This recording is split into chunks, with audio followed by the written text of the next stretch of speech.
¿Qué tal? ¿Cómo les va? Muy buenas noches y muchas gracias por estar en la señal del Heraldo Televisión. Soy Maximiliano Espejel y tenemos un programa en donde vamos a hablar acerca de dos temas que han causado mucha controversia. Por un lado, en la primera media hora, vamos a hablar acerca de la relación bilateral que existe entre México y Estados Unidos a partir y a raíz del atentado que sufrió la familia Levarón. ¿Cuál es la implicación que tiene directamente este ataque, más de haber sido una confusión? ¿Y cuáles han sido las líneas de investigación? Y además también de qué manera ha estado implicado el gobierno de los Estados Unidos. Pero también, por otro lado, en la segunda media hora, hablaremos de la renuncia de Evo Morales a la presidencia de Bolivia y su llegada a nuestro país como un asilo político, como una persona que pidió asilo político.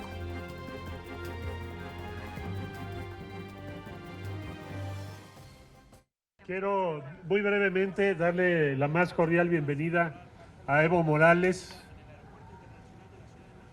y a su comitiva y acompañantes a México. Es para nosotros el día de hoy un día de alegría porque el asilo que se ha ofrecido a Evo Morales ha sido efectivo y bueno, ya está aquí en tierras mexicanas en donde gozará de libertad, seguridad, integridad, protección a su vida, que son las causas que nos animan. Cedo el uso de la palabra a Evo Morales. Bienvenido, Evo, un saludo del presidente López Obrador y de todo el pueblo de México.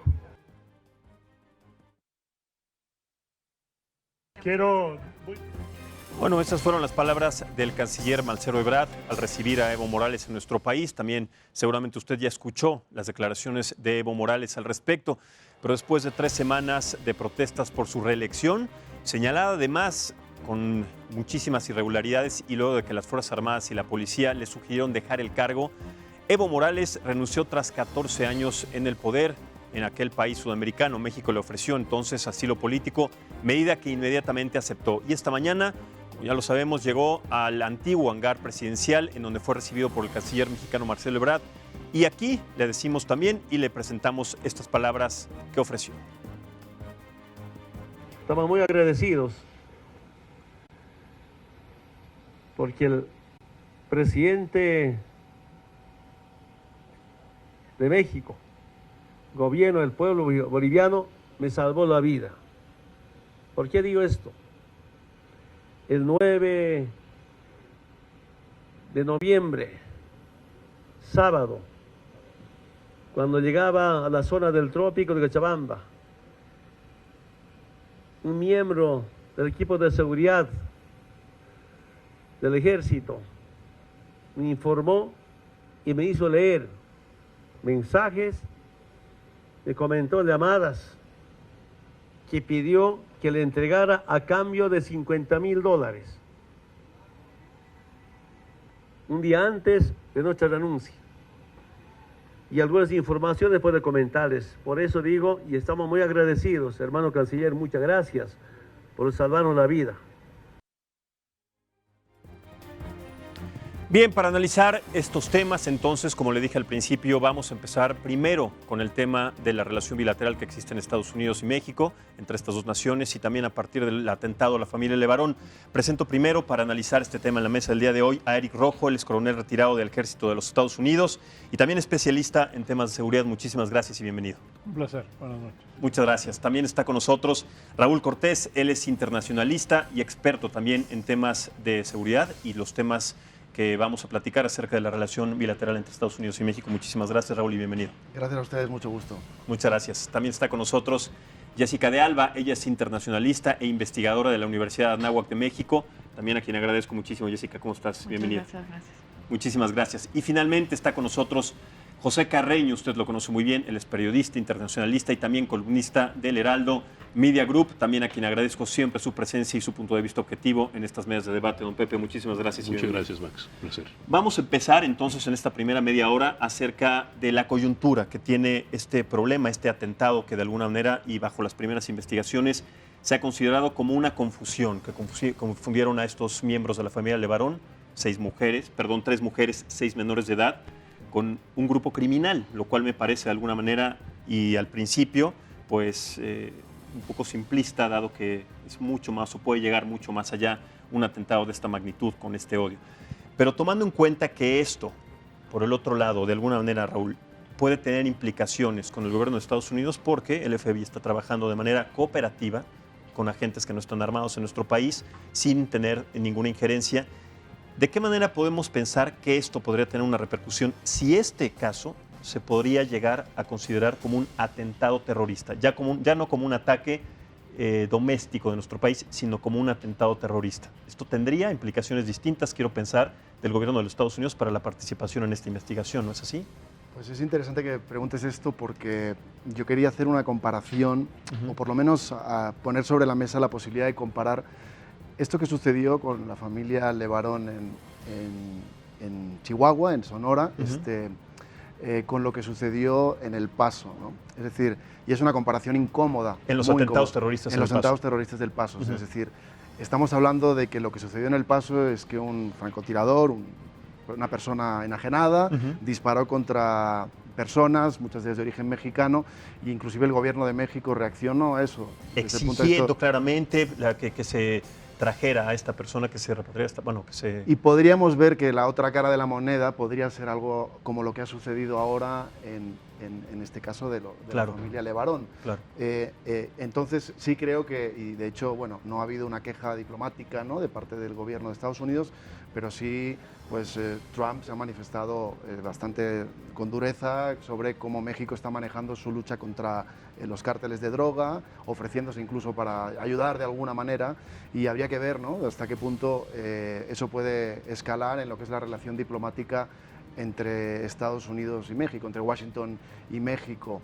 Yo creo que sí es un asunto que puede implicar algún tipo de roce, más allá de lo que ha habido hasta ahora, porque además las imágenes son muy impactantes. El caso es muy duro desde un punto de vista humano por la presencia de menores, de mujeres entre las víctimas, la forma en que se produjo, más allá de que fuera una equivocación o no.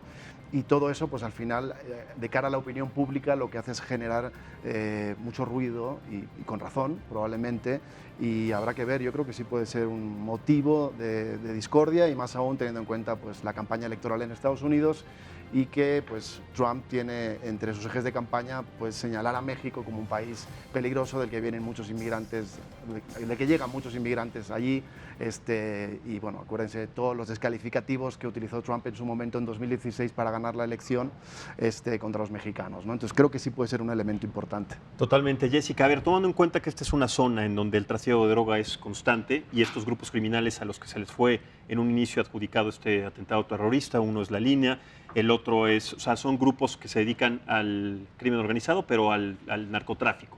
Son grupos poderosos, son grupos criminales, son grupos con mucho dinero, que no tendrían de alguna manera que estar implicados con un acto de venganza como al principio se había establecido, porque un miembro de la familia Levarón fue secuestrado, no se pagó el rescate, se liberó, y como una especie de escarmiento, entonces matan al resto de la familia, son las primeras líneas de investigación. Pero personas que se dedican al trasiego de droga no necesitarían dinero, o sea, no necesitarían cometer un ataque de esta magnitud contra una familia de alguna manera que ya no esté implicada. Además, y una confusión, bueno, también parece o se puede llegar a pensar como muy naif, muy inocente de este lado, ¿no? No, por supuesto que no fue una confusión, y eso lo ha dicho uno de los miembros de la familia Levarón.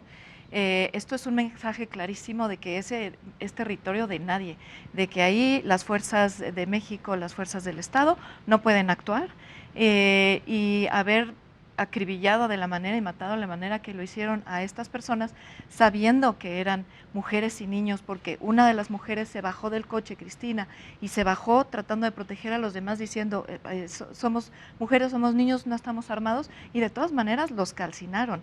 Es un hecho tremendo. Me parece que puede tener repercusiones muy importantes. Ahorita el presidente Trump ha estado bastante atemperado en sus comentarios, y a mí me parece, estoy un poco en desacuerdo con Raúl, que el momento de la relación México-Estados Unidos es muy diferente de la campaña que vimos presidencial en las elecciones pasadas. Ahora ya no se le acusa a México como se le acusó en ese momento. Creo que Trump ha estado bastante más mesurado en los comentarios. Ahora todo ha sido ante China por el comercio y ante los migrantes centroamericanos, y hasta ha felicitado el trabajo de México. Entonces, si esto escala más y Trump decide que esto es un acto de terrorismo y decide que hay bandas de terroristas en México, puede actuar dentro del territorio nacional sin que México dé su anuencia. Exactamente. Así como pasó con el ataque de Abu Bakr al-Baghdadi en el momento en el que consideraban que esta célula terrorista era peligrosa, implicaba también diferentes riesgos para la soberanía y para la tranquilidad de Estados Unidos, y por eso lo cazaron, que de alguna manera cazando a un líder de yihadista es cortarle la cabeza a un monstruo de 10.000 cabezas que no tiene rostro, toma a otra persona a su lugar. En este caso, con el crimen organizado en México puede suceder lo mismo, ¿no? Claro, pero es que aquí tomamos en cuenta que el Estado se ha visto completamente rebasado. Si hacemos los números de la administración del presidente Calderón, si hacemos los números de la administración del presidente Peña, y estamos viendo el número de muertos que lleva ahora a un año, casi un año de gobierno, es infinitamente mayor. Claro, totalmente. Coronel, su experiencia en temas de seguridad y sobre todo como especialista y habiendo trabajado con el gobierno de los Estados Unidos, ¿cómo es el trabajo que entonces, en este caso, el Buró de Investigación, el FBI en Estados Unidos, está tomando, dado que no están armados, están de alguna manera tras los trabajos que está haciendo el gobierno federal, el gobierno de la República Mexicana, y de qué manera entonces tendrá que estar implicado el gobierno de los Estados Unidos de manera contundente sin que se haya declarado todavía un acto terrorista? O sea, ¿cuál es la participación del FBI o de la DEA en este caso? Sabemos que la DEA ha participado también en México en diferentes operativos contra los cárteles de las drogas y no se sabe, con agentes inclusive armados. En este caso concreto, ¿cuál es la participación? La participación principal del FBI es investigar, hacer la investigación forénsica. Digo, es interesante que por la mentalidad de algunos mexicanos del siglo XIX, antigringo y demás, que no tiene cabida hoy en día, es importante enfatizar que no están armados. Aunque estuviesen armados, no vienen a enfrentarse con nadie. Vienen a apoyar a la policía de investigación, a la investigación forensica, para tratar de determinar quién lo hizo, dónde están, dónde encontrarlos. Y no es la primera vez que México y Estados Unidos hacen este tipo de cooperación. Cuando el presidente Trump dijo, estoy dispuesto a mandar a los Marines y al ejército, obviamente es retórico, porque sabemos muy bien que México no le va a abrir los brazos a las Fuerzas Armadas de Estados Unidos y no es necesario. Pero sí, la cooperación es muy importante para poder encontrar a los culpables y con las armas de México eliminarlos, pero con el apoyo de la inteligencia que Estados Unidos puede proveer, inteligencia humana, satelital, electrónica, y no va a ser ni la primera ni la última vez, pero la cooperación entre ambas partes es importante y tenemos que recordar que es un problema mutuo. Tenemos problemas en ambos lados de la frontera.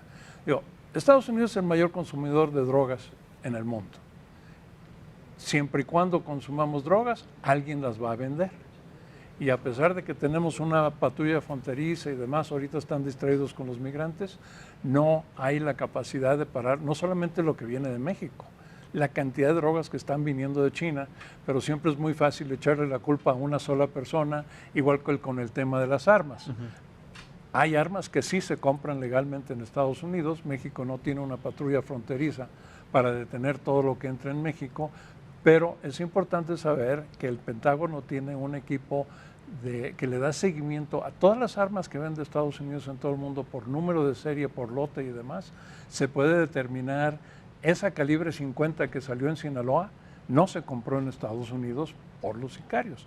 Probablemente vino de Centroamérica, vino de Asia, de algún otro lugar, y Estados Unidos, cuando tenga las manos en ella, va a saber cuántas veces cambió de manos antes de llegar aquí. Entonces es muy importante entender que esa cooperación no tiene que ser abierta, no tiene que ser con ruido, no necesita ser con armas. No tendremos que enterarnos ni siquiera nosotros de alguna manera de esos mecanismos, esos métodos de investigación, ¿no? Es igualmente como mencionaste lo de Baghdadi.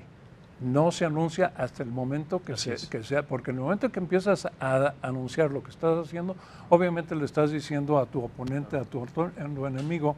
Y la otra cosa muy importante, el senador Cotton y el senador Lindsey Graham han dicho que quieren declarar a los carteles mexicanos terroristas. Y como decía la doctora de Alba, si Estados Unidos los declara terroristas, eso le da a Estados Unidos la oportunidad de intervenir si el gobierno local no tiene la capacidad de hacerlo.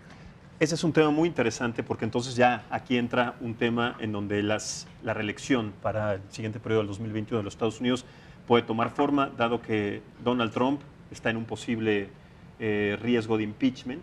Pero más allá de toda esta investigación, de alguna manera, don Pepe, y la lectura que le podemos dar de lo que se ha opinado aquí, es que también una de las promesas incumplidas todavía, afortunadamente, de la campaña de Donald Trump es el muro. Ahora dice que con el muro estos problemas terminarían. También, como dice el coronel Rojo, no solamente es una situación de drogas, sino es una situación también de tráfico de armas a nuestro país, que fue con lo que mataron a la familia Levarón.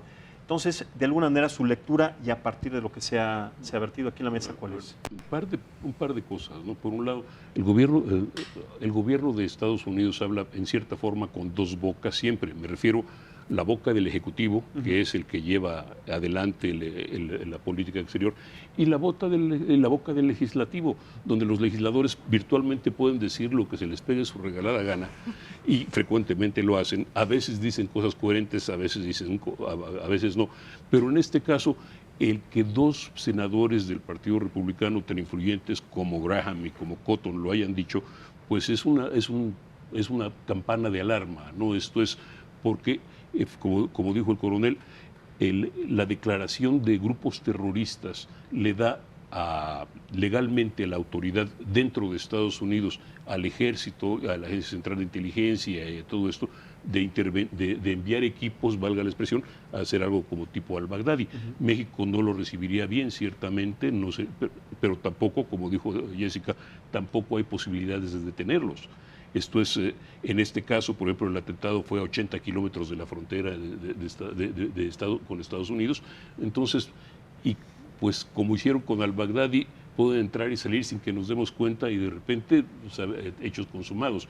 La otra cara de la moneda, sin embargo, es que a los Estados Unidos no le interesa, quieran que no, desestabilizar México. Porque además hay muchísimas cosas todavía en boga, o sea, el Tratado de Libre Comercio que todavía no se firma. Pero mira, deja ponértelo de esta forma. Tienes un México desestabilizado, implicaría no decenas de miles, sino cientos de miles o quizá millones de migrantes a Estados Unidos, o por lo menos de personas tratando de llegar. Un México desestabilizado implicaría una perturbación impresionante no solo en el comercio, sino en todo el proceso de fabricación de innumerables bienes. México proporciona alrededor del 49 al 50% de todas las legumbres que se consumen en Estados Unidos, etcétera. Entonces sería realmente una perturbación muy notable. No le interesa, no le conviene. Voy a citar al senador Marco Rubio, que es un poco el cerebro latinoamericano por lo menos de la política latinoamericana de los republicanos, y él decía en su momento, hace poco más de un año, decía, no, a mí no me interesa si el presidente de México es de izquierda, de derecha o lo que sea. No lo dijo en las palabras, pero fue más o menos el sentido. Me interesa que sea consciente de que para tener éxito necesita tener buenas relaciones con los Estados Unidos. Y eso es lo que hemos visto con el presidente López Obrador. Puede distraerse por un poquito para allá, distraerse un poquito para acá, pero la realidad es que mantiene una muy buena relación, y el propio Trump no solo lo acepta, sino que lo mencionó todavía esta mañana. Tenemos una muy buena relación, es lo que dijo. Entonces, esa es la realidad. Ahora, lo cierto también es que si la opinión pública de Estados Unidos sigue recibiendo este tipo de noticias y no hay resultados en la investigación sobre el caso Levarón, eso puede variar mucho. Correcto. Raúl, tu punto de vista y también derecho a réplica sobre la pequeña discordia que tenía Jessica al respecto.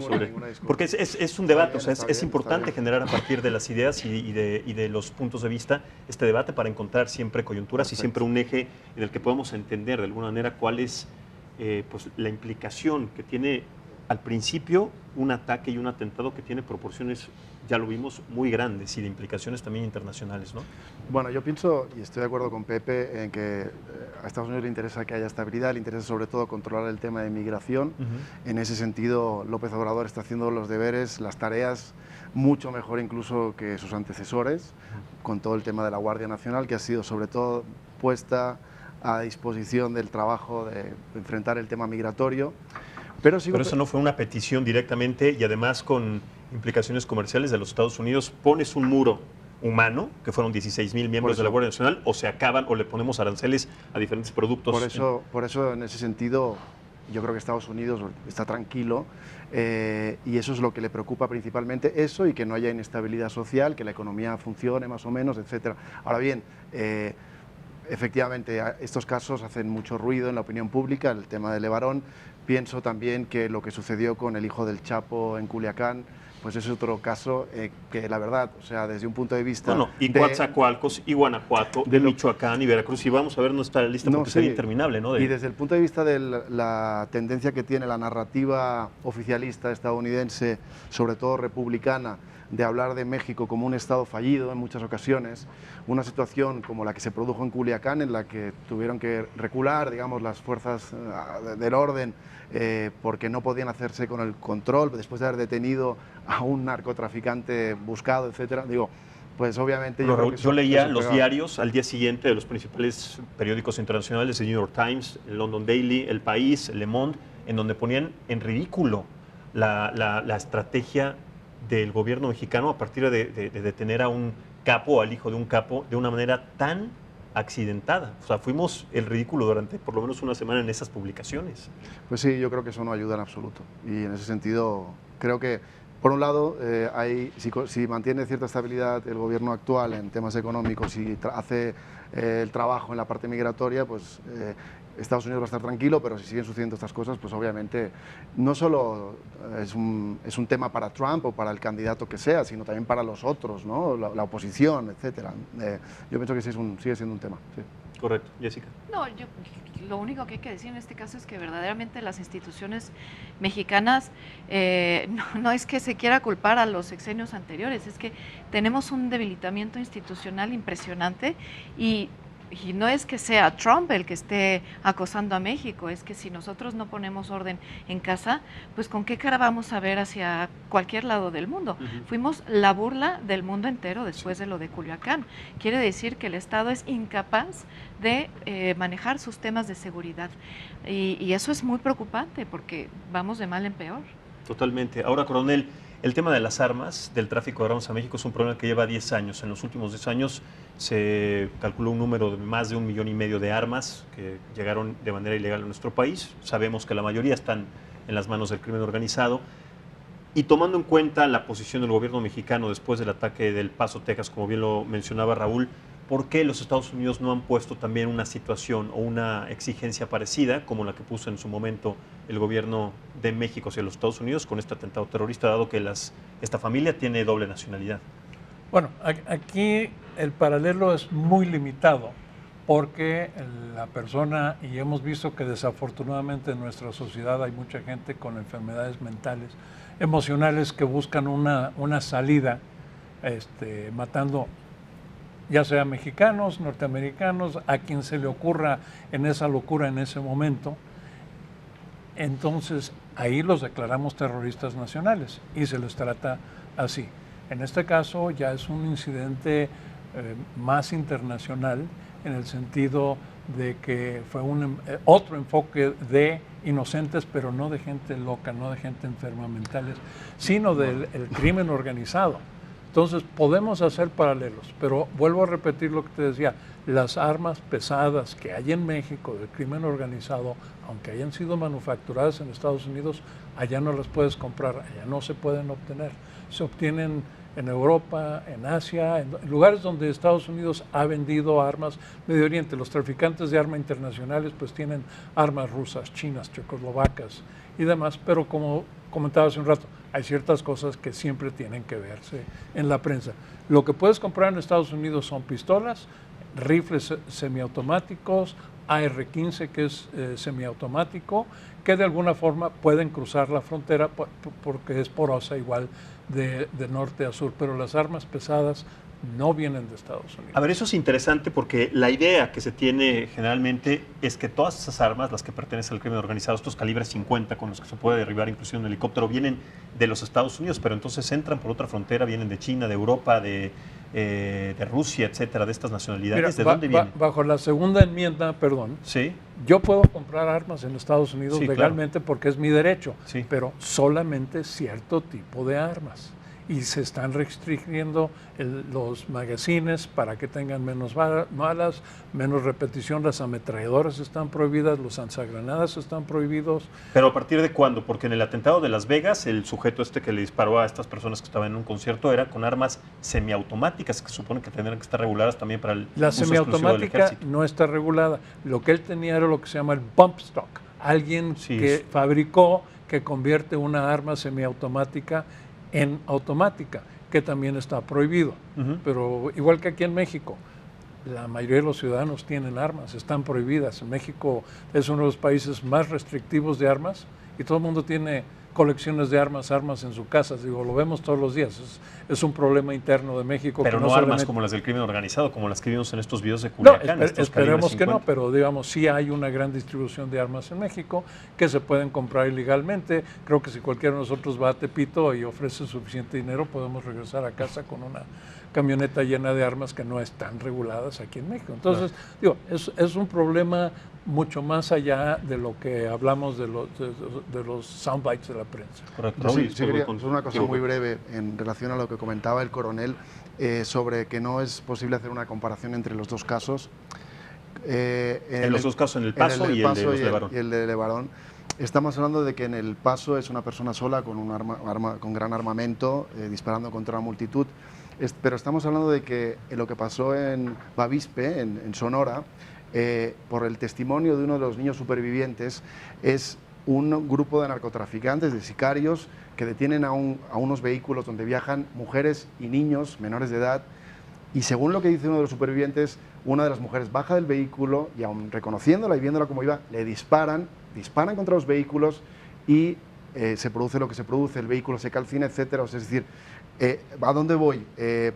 Yo creo que al margen de que a veces quizás los gobiernos en México no han actuado de la forma más correcta, hay corrupción, hay impunidad en algunos casos, también hay una pérdida de valores muy grande en este país que ha llevado a que se produzcan situaciones que la verdad yo no veía antes. Yo llevo bastantes años en México y no sé si es por el uso de los teléfonos celulares, la posibilidad que hay de grabarlo todo, pero cada vez es mayor la cantidad de situaciones en las que tú te encuentras una imagen el otro día en una terminal de autobuses, de camiones, pues alguien que venía por detrás de otra persona que estaba en un mostrador y le daba un disparo en la cabeza, ¿no? Es decir, y situaciones así que son constantes. Entonces, yo creo que hay una pérdida de valores muy grande también en México que hay que tomar en cuenta y además yo creo que los grupos de narcotraficantes definitivamente también de alguna manera están enajenados. Yo creo que consumen sustancias probablemente también para perpetrar algunas de las cosas que hacen, porque yo no me puedo imaginar a alguien cortándole la cabeza a la gente en un estado normal, ¿no? Es decir, entonces yo creo que ahí también por ahí va la comparación, coronel, ¿no? Por No, ahí sí, quería... no se pueden separar completamente. Me gustaría hacer un comentario rápido de nuevo, Adelante, porque mencionaste lo del Estado fallido. La primera vez que se mencionó a México como un Estado fallido fue totalmente fuera de contexto de un papel que hizo un teniente coronel que en un footnote, perdón, no sé cómo se dice en español, dijo, Pie de página. como Sí, sí, sí. México y fulano, Sí, es un pie de página.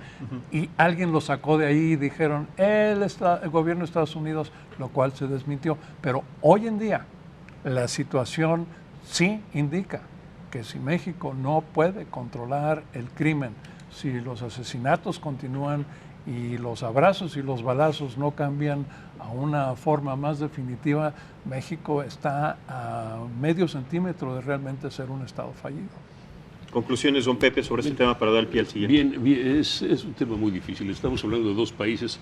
Los Estados Unidos esperan que México controle a los migrantes y controle el narcotráfico.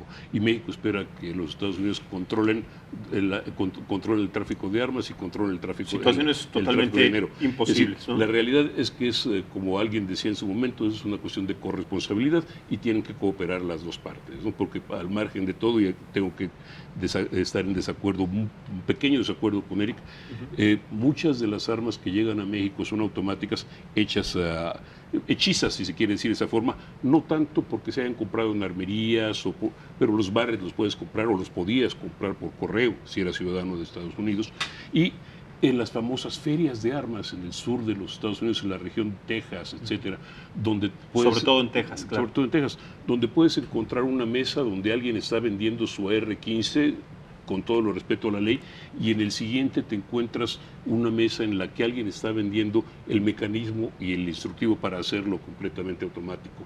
Entonces encuentras eso. Inclusive hasta lanzagranadas, lanzacohetes. Se da el caso, es decir, creo que Eric tiene mucha razón en cuanto a que muchas o algunas de las armas vienen, por ejemplo, de Centroamérica, origen también, en este caso, Estados Unidos, de las armas y de las guerras de los 80s, 90s, de los almacenes de los ejércitos, en algunos casos centroamericanos, y en algunos casos ha habido casos de robos en las armerías de la Guardia Nacional de Estados Unidos, etcétera. Y me imagino que en el caso de México también se da el caso, ¿no? Sí. Entonces, es un tema bien complicado, bien difícil, y yo estoy de acuerdo aquí sí totalmente con Eric, que México tiene que controlar esto. Esto es ya el hecho de que alguno o algunos empiecen a hablar de México como Estado fallido, o que empiecen a poner en duda la capacidad del gobierno mexicano para controlar el crimen organizado, tiene un impacto enorme, no solo en términos políticos, tiene impacto en términos sociales, tiene impacto en términos económicos y de inversión. Eso es, creo que la conclusión aquí es, sí hay que entrarle a este tema, se tiene que cuidar y se tiene que resolver rápido antes de que grupo interesado que pudiera verlo pudiera tomar el tema de la familia Levarón y llevarlo a la opinión pública de manera extrema, ¿no? Entonces creo que sí hay un punto importante. Aquí no hay una estrategia de seguridad, ese es el problema. Claro, no hay una estrategia de seguridad como no la ha habido en ninguno de los atentados o de los hechos violentos que se han presentado en nuestro país. Ahora, es un tema que me gustaría que volviéramos a retomar en algún momento porque vamos a esperar también la línea de investigación, cuáles son los primeros resultados de lo que está esperando también la familia Levarón acerca de la justicia que está pidiendo y también cuáles son las implicaciones. Así que me parece prudente que esperemos una semana, un par de semanas para saber exactamente cuáles son los resultados y también qué es lo que a partir de esas líneas de investigación, esos resultados de las líneas de investigación se deriva para tomar o empezar a tomar algunas decisiones dentro del gobierno de Estados Unidos y también en nuestro país. Hacemos esta pausa para dar pie entonces a la situación de Evo Morales, también es una de las situaciones sumamente polémicas y complicadas. Hacemos entonces esta pequeña pausa en análisis y debate político y regresamos un momento más aquí en la señal del Heraldo Televisión. Muchas gracias por continuar con nosotros en la señal del Heraldo Televisión. Platiquemos ahora en esta segunda media hora sobre un caso que ha dado mucho de qué hablar, que es el asilo político que el presidente Evo Morales, el expresidente de Bolivia, Evo Morales, recibió en nuestro país y también las declaraciones del canciller mexicano Marcelo Ebrard que escuchamos al principio, pero también es importante conocer el punto de vista del presidente Andrés Manuel López Obrador, que también emitió declaraciones al respecto de la llegada de Evo Morales. Vamos a escucharlas y empezamos con este análisis y debate. Entramos a los pormenores. Yo di la instrucción de ofrecer el asilo. Y he estado pendiente, pero afortunadamente cuento con un equipo de gobierno de primer orden. La secretaria de Gobierno, Olga Sánchez Cordero, el almirante, secretario de Marina, general secretario, la Secretaría de la Defensa, que estuvo a cargo de la operación desde que se escogió al personal, al oficial que tenía que llevar a cabo esta misión, un oficial del más alto rango, un general, y inmejorable la actuación del secretario de Relaciones Exteriores y de su equipo. Inmejorable la actuación del secretario de Relaciones Exteriores, las palabras textuales de Andrés Manuel, inexplicable también una situación como esta en este momento de nuestro país. Habrá que también entender muchas explicaciones, pero la pregunta aquí, don Pepe, es ¿cuál es la implicación, sobre todo la relación que tiene ahorita México con Estados Unidos en esta situación en la que, bueno, por más que se diga que está muy bien la relación entre Estados Unidos y México, cuál podría ser una implicación sobre darle asilo político a un personaje como Evo Morales? Mira, personalmente yo creo que se trata de un acto de balance, ¿no? o por lo menos hacer un intento de acto de balance. Esto es, hace unos momentos estábamos hablando de la cooperación con Estados Unidos en términos de migración, que le ha valido al presidente López Obrador pues una serie de reclamos por parte de activistas de migración de México y Centroamérica y Estados Unidos, que alegan que México le ha hecho el trabajo sucio a los Estados Unidos. Es decir, no hay... No tiene que ser justo, simplemente esa es la acusación. Y es en este caso una forma también de proclamar pues algo que ya se venía escuchando, ¿no? Esto es la presunta tendencia de izquierda del gobierno, pero a mí me extraña por 3 razones. Primero, hace menos de una semana, o alrededor de una semana, llega el presidente electo Alberto Fernández de Argentina, y la prensa argentina habla en ese momento de que viene a ofrecer un eje México-Argentina y a ofrecer el liderazgo latinoamericano, el liderazgo para la izquierda, de la izquierda latinoamericana a López Obrador. Porque se rompió la relación con Brasil, con Jair Bolsonaro, y con esta postura se rompió ese eje entre Brasil y México, y entre Argentina y Brasil también. Pero también, ¿cómo se llama? Está el hecho de que pues, digamos, el gobierno mexicano siente más afinidad tal vez por el gobierno de Cuba, por el gobierno peronista, que por el gobierno de Jair Bolsonaro. Y ya vimos que a principios de año también se alejó del Grupo de Lima, esto es Chile, Perú, Colombia, Ecuador, me parece, con los que estaban tratando de intervenir, digamos, de presionar al gobierno de Venezuela, alegando que pues era una recuperación de la doctrina Estrada, alegando que por la doctrina Estrada no podía ni opinar ni intervenir. Entonces, en ese marco, creo que hay un intento de congraciarse, o no sé si sea la palabra exacta, o por lo menos de tender una mano hacia la izquierda latinoamericana, que en alguna medida estaba sorprendida o disgustada por el tema de migración. Si eso es correcto, no lo sé todavía, pero creo que vamos a ver jugar mucho eso en los próximos meses. Jessica, congraciarse, o sea, ¿cuál es la razón de darle asilo a un personaje como Evo Morales, que además pues, fue evidente las irregularidades por las que pasó este proceso electoral en Bolivia, y no solamente en este, sino también en el anterior, dado que en los 2 procesos anteriores de Andrés Manuel, él decía, me robaron la elección, fui robado, hay un fraude electoral? Lo que hizo Evo Morales no fue muy distinto. Entonces, darle asilo a un personaje de estas características, pues me parece un poco incongruente. ¿Cuál es tu lectura? Sí, es completamente incongruente, y creo que estoy de acuerdo con lo que acaba de decir Pepe. Suena muy lógico que quiera congraciarse con la izquierda latinoamericana, pero por otro lado, a ver, 2 cosas. 1, yo no entiendo por qué no se va a Venezuela, si es tan bueno el régimen allá. Claro. Los regímenes de izquierda son, ¿no? A Cuba. ¿Por qué no mejor se va a alguno de esos países que ahí que lo reciban con los brazos abiertos? No, bueno, se viene a México con un presidente cuyas políticas ponen muy en entredicho que sea un gobierno de izquierda, y eso es dicho por las mismas personas de la izquierda. Así es. Entonces, no se puede entender que tú le des asilo, que entiendo muy bien que la tradición de México es justamente esa, dar asilo a quien está en problemas, pero a quien está en problemas cuando es perseguido por su gobierno o por alguna situación, no a alguien en donde se ha demostrado por medio de la Organización de los Estados Americanos que finalmente está haciendo algo útil. Se ha demostrado que hubo fraude e irregularidades en la elección, que además de todo la hizo a modo para quedarse en el poder. Evo Morales no fue un mal presidente. Sin embargo, el error grande fue querer perpetuarse en el poder y pensar que es omnipotente. Totalmente, como lo hizo en su momento, bueno, como lo lleva haciendo, lo hizo Chávez y lo lleva haciendo ahora Nicolás Maduro. Raúl, ¿cuál sería entonces el futuro de Evo Morales? ¿Cuánto tiempo duraría el asilo? ¿Cuál sería su futuro corto, inmediato? Y además también, ¿cuál es la posición y cuál es la respuesta, la explicación de alguna manera, más allá de lo primero que escuchamos, del gobierno de nuestro país? No voy a sacar una bola de cristal aquí, te lo prometo, digo, no soy brujo. Pero la puedes sacar, vamos a ver si vaticinas lo que... Bueno, a ver, yo he vivido en Bolivia 4 años, trabajé allí de corresponsal de la agencia EFE y conozco bastante bien ese país.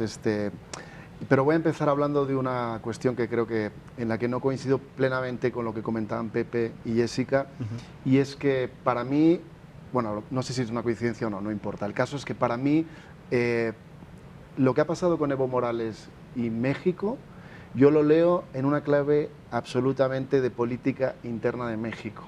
O sea, mi experiencia de casi 2 décadas como corresponsal, como periodista en América Latina, me ha demostrado, la mitad de ellas además en México, me ha demostrado de que, aunque México forma parte de la comunidad latinoamericana, Sí. e iberoamericana, en la cual también están España, Portugal y Andorra, México se considera un país norteamericano por encima de todo. ¿De Con el acuerdo? continente, Y mira, de alguna manera. Y mira Claro. sobre todo al norte. Entonces, piensen ustedes, ¿cuándo México había hablado o le había importado lo que estaba pasando internamente en Bolivia? O sea, en los últimos Sí, ¿no? 3 años, 4 años, 5 años. Es decir, ¿ustedes sabían quién era Gonzalo Sánchez de Lozada? ¿No? O Álvaro Pepe sí- García Linera. no, es verdad. O sea, Gonzalo Sánchez de Lozada era el presidente de Bolivia. Cuando yo llegué al país en el año 2002, es un presidente que era un empresario minero, de raza blanca, digamos, ni siquiera mestizo, blanco, hablaba como gringo, que yo llegué y le dije a mis compañeros corresponsales, dije, este es su presidente, porque era muy llamativo, ¿no? Normalmente el presidente de un país habla como el resto de sus compatriotas, ¿no? Claro. Gonzalo Sánchez de Lozada tuvo que renunciar en medio de una ola de protestas muy grave. Él sacó al ejército, a diferencia de lo que pasó en este caso, abrió fuego contra la población, sobre todo en el Alto, que es la localidad que es vecina de La Paz, donde está la sede de gobierno, y que es una población indígena, de gente muy pobre. Murieron más de 60 personas, y él terminó huyendo a Estados Unidos en una avioneta desde el aeropuerto de La Paz. Yo llegué a conocer, de hecho, al piloto de la avioneta, y me contaba cómo, saliendo del aeropuerto del Alto, la avioneta, la masa trataba de alcanzar el avión, alcanzar el avión. Llegó a Santa Cruz, y de Santa Cruz tomó un vuelo a Miami y se fue. Cuidado, digo esto Sí, de como Sánchez de delincuente, Lozada, salió de su país como delincuente. pero estoy pensando en, o sea, yo he sentido una especie de déjà vu. Aunque estamos hablando de personajes distintos con otras tendencias políticas, etcétera, ¿cuándo ha pasado esto de Evo Morales ahora? Porque además los personajes, estaba también Carlos Mesa, que era vicepresidente de Sánchez de Lozada, y que asumió la presidencia. Evo Morales, de alguna manera, con su movimiento de protesta, con los líderes, como líder cocalero de los productores de hoja de coca del centro del país, hostigó mucho a los gobiernos de entonces e hizo que de alguna manera también cayera Sánchez de Lozada, cayera luego Mesa, y eso sí, en unas elecciones legales, ganó y fue una esperanza para Bolivia. Y de hecho, como dice Jessica, yo creo que hizo un buen gobierno durante un tiempo, pero después de eso le pasó lo que ha pasado en otros países, ¿no? O sea, esa tendencia, esa idea, y yo creo que México debe tomar nota también, esa idea de un líder que es muy carismático, es el que gana una elección por encima de su partido, y llega un momento que dice, bueno, ¿y qué hago para seguir con este proyecto si yo no estoy? Claro. Y no tiene a nadie, o no ha sabido crear un delfín, ¿no? Entonces, digo, mi análisis iría por ahí. Volviendo a lo que decía al principio, creo que sí es una cuestión de más de política interna de México, porque además AMLO, el presidente mexicano, pues al final con esto no está haciendo nada que no haya hecho otro presidente antes. Le estaban sacando lo de Zelaya a Calderón. Sabemos que México siempre se ha mostrado como un país de acogida para asilados políticos, y además pues lo muestra como alguien humanitarista, que es lo que pretende López Obrador, que mostrara, ¿no? Inclusive en el tema de la lucha contra el narcotráfico, donde realmente sí es difícil mostrarse como alguien humanitarista, ¿no? Pero yo creo que no son excluyentes las dos partes, la verdad sea dicha, porque sigue siendo de todas maneras un gesto hacia la izquierda política del país, de México, un gesto hacia la izquierda internacional, hacia la izquierda latinoamericana, y no olvidemos que que la izquierda mexicana es muy dada a la retórica latinoamericanista, la gran patria latinoamericana, etcétera, etcétera. Entonces, es decir, no son excluyentes. Las dos cosas, tal vez, ¿no? Sí.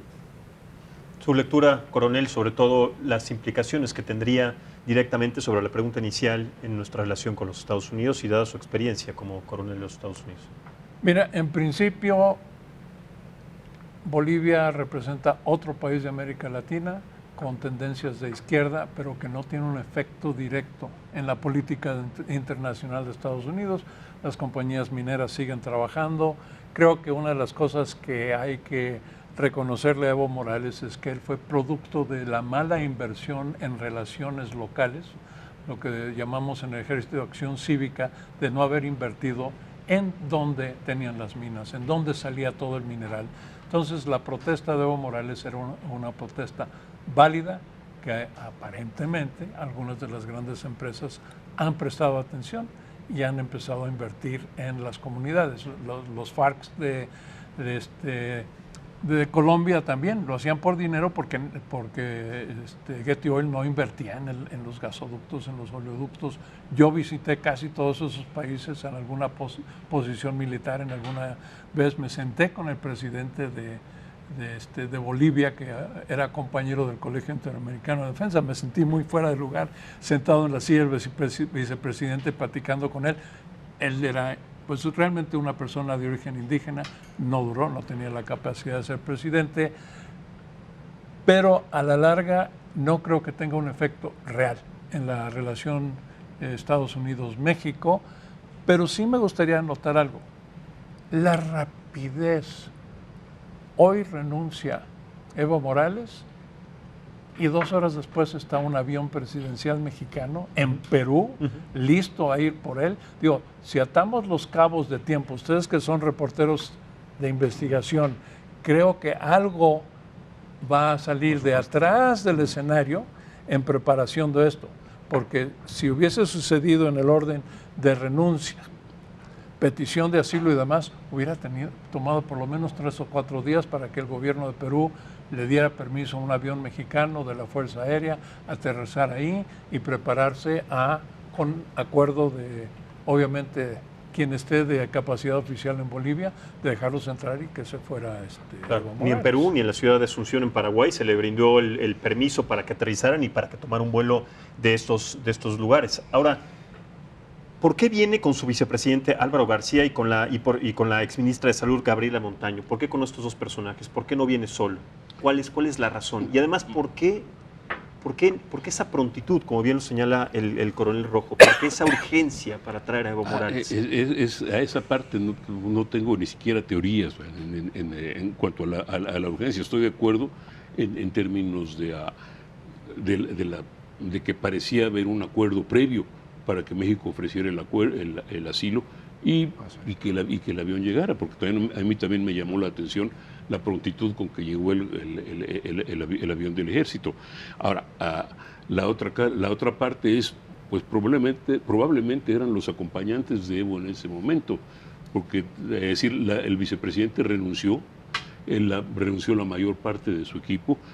Sabemos que ya había más de una veintena o alrededor de una veintena de personas que habían solicitado asilo en la Embajada de México en La Paz, que probablemente no pudieron salir de ahí o no han podido salir de ahí. Entonces, esa es mi teoría respecto al grupo.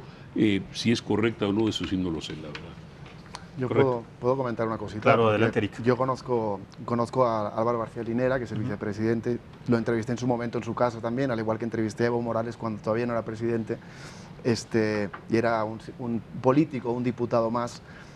Álvaro García Linera, de alguna manera, fue como el ideólogo, y sobre todo el que implantó todas estas teorías y esta tendencia política, digamos, más de izquierdas, más socialista, el que lo implantó, inoculó eso en Evo Morales, que sí era un líder sindical, pero no era tan de izquierdas, ni estaba tan cercano a los movimientos a Cuba, Venezuela, etcétera, ¿no? La mente maestra detrás del presidente. De hecho, ¿no? se podría pensar que García Linera debería ser el delfín, el que hubiese sucedido. Pero García Linera, para empezar, es blanco, y el tema racial en Bolivia es un tema importante, claro. Eso es real, o sea, sí es un país donde hay un tema con la cuestión racial. Además, él tiene un pasado de... Pero racial hacia el otro lado, o sea, porque la mayoría del pueblo indígena tiene los rasgos de Evo Morales, así que un personaje como completamente... Y yo creo que García Linera lo supo siempre, o sea, él supo que él no podía sustituir a Evo, pero que además lo que decía antes, o sea, Evo Morales es un animal político, es alguien habilidosísimo. A la prensa extranjera nos llevó a conocer su casa en Oruro, ahí en medio del altiplano. Siempre se ha dicho que él no habla ni quechua ni aymara, que él solamente habla castellano, que en el fondo no habla bien las lenguas indígenas, pero él consiguió crearse esa figura de líder indígena, ¿no? Y le funcionó y realmente además consiguió darle dignidad a la gente de ese país, que era indígena, que tenía unas tradiciones muy diferentes. Y yo, sobre todo, lo que me ha preocupado más de estos días, en el fondo, es el riesgo que existe ahí de que haya una confrontación mayor, porque las imágenes últimas de la supuesta ahora presidenta del país, ¿no? Esta Jeanine Áñez, ¿no? Que era la vicepresidenta del Congreso, vicepresidenta segunda del Congreso, vicepresidenta del Senado, llegando con una Biblia en la mano diciendo la Biblia vuelve, ¿no? Como había hecho también el líder del Comité Cívico Pro Santa Cruz, Luis Fernando Camacho, diciendo que la Pachamama ya se va, la Pachamama que es la madre tierra, ¿no? Que son los símbolos que había puesto ahí Evo Morales, indígenas, etc. Demuestran que hay dos países ahí enfrentados, ¿no? Algo que es muy normal ahora, ¿no? Hay mucha polarización en todo el mundo, pero en Bolivia es muy grave porque... Es histórico. En Bolivia el enfrentamiento puede llegar a ser realmente muy sangriento y además entre gente muy cercana, o sea, a mí me preocupa mucho. Claro, y en este caso México está tomando una postura radical por el hecho de darle asilo, entonces se rompe. Si es que existía, como dijo en su momento Eric, no teníamos un antecedente sobre diferentes acuerdos bilaterales entre Bolivia y México, pero con esto se rompe totalmente la relación entre Bolivia, el actual gobierno de Bolivia y nuestro país, ¿no? Bueno, claramente, porque ya estás aceptando a un presidente que además eso del golpe de Estado es un poco extremo. O sea, técnicamente podríamos decirle golpe de Estado, pero el ejército le dijo sería bueno que renunciara para evitar que esto se convierta en algo mucho peor. Hay una gran confrontación y creo que lo estamos viendo, la violencia está aumentando y creo que sí había algún riesgo de que si la gente enardecida tiene contacto, hubiera tenido contacto con Evo Morales, pues quién sabe qué habría pasado. Es decir, legítimamente la seguridad de su persona podía haberse puesto en riesgo. Totalmente. Mira, hay un punto que yo creo que es muy, muy importante y que es al margen de la definición o el desacuerdo con el tema del golpe de Estado, porque en la realidad, como dice Jessica, es una definición un tanto laxa esa. El punto importante es que antes que el ejército le pidiera a Morales que se fuera del país, que dejara la presidencia, lo había abandonado ya su principal pilar de apoyo, la Central Obrera Boliviana. Le había dicho, ¿sabes qué? Apártate, porque estás creando un problema. Eso es algo que muchos quieren ignorar por cualquier razón, pero el apoyo de la Central Obrera Boliviana implica el apoyo de los sindicatos de mineros, de los sindicatos industriales, de apoyo de campesinos, etcétera. Entonces es un apoyo político enorme. Sin ellos no hay ningún presidente que sobrevive en Bolivia. Totalmente. Y bueno, y la otra parte es que Evo Morales también acusa que había una recompensa de $50,000 por su cabeza, por capturarlo. Aquí le dicen, va a tener la máxima seguridad, lo vamos a proteger. Bueno, y nuestro país, y la seguridad de nuestro país, y los temas verdaderamente importantes, ¿por qué de alguna manera se le toma tanta prioridad a esto y no a lo que verdaderamente está aconteciendo? Bueno, porque es un distractivo que le cae como anillo al dedo, como pero dijo, no, tampoco somos, ya estuvo bueno de que nos... Bueno, pero $50,000 no es ni siquiera un buen rescate para los secuestradores mexicanos. Sí, pero ya tantos distractores, digo, tampoco somos tan tontos, no deberíamos de dejarnos de llevar por estas situaciones. Porque... Pero los que llevan la orquesta no entienden que esos distractores eventualmente se van acabando, se van desgastando, no duran más que 2 días, pasamos de un tema al otro, pero como dices, porque el pueblo no es tonto, eventualmente se ve. Pero así nos ven y a los medios de comunicación es que es increíble. Bueno, porque... es que tenemos Culiacán, tenemos Levarón, tenemos la elección de la CNDH y tenemos lo que quieren hacer con el INE, o sea, a ver. Sí, es una tras otra y un poquito de tiempo antes lo de Coatzacoalcos. ¿Y los 5 años de Baja California? Totalmente. Claro. No, es que es una tras otra, pero son muchos temas que además tienen una coyuntura. Sentémonos en algún otro momento, se terminó desafortunadamente el programa, muchas cosas todavía que tocar, es el primer día a partir de la llegada de Evo Morales y además cuál es, digamos, la consecuencia, si es que se tiene que ver de esta manera, a partir de los siguientes días y las semanas y también la reacción internacional sobre este asilo político que México le dio al expresidente de Bolivia, Evo Morales. Jessica de Alba, muchísimas gracias por estar en la mesa. Don Pepe Carreño, muchísimas gracias nuevamente. Gracias. Un placer. Raúl Cortés, muchas gracias. Qué gusto. Coronel Eric Rojo, también es un placer haberlo tenido aquí en la mesa. Encantado. Con su lectura. Gracias. Muchísimas gracias, pero sobre todo muchas gracias a ustedes por vernos y escucharnos cada noche en la señal de Heraldo Televisión. Soy Maximiliano Espejel, lo espero el día de mañana en punto de las 9 de la noche en otra mesa de análisis y debate. Hasta la próxima y muy buenas noches.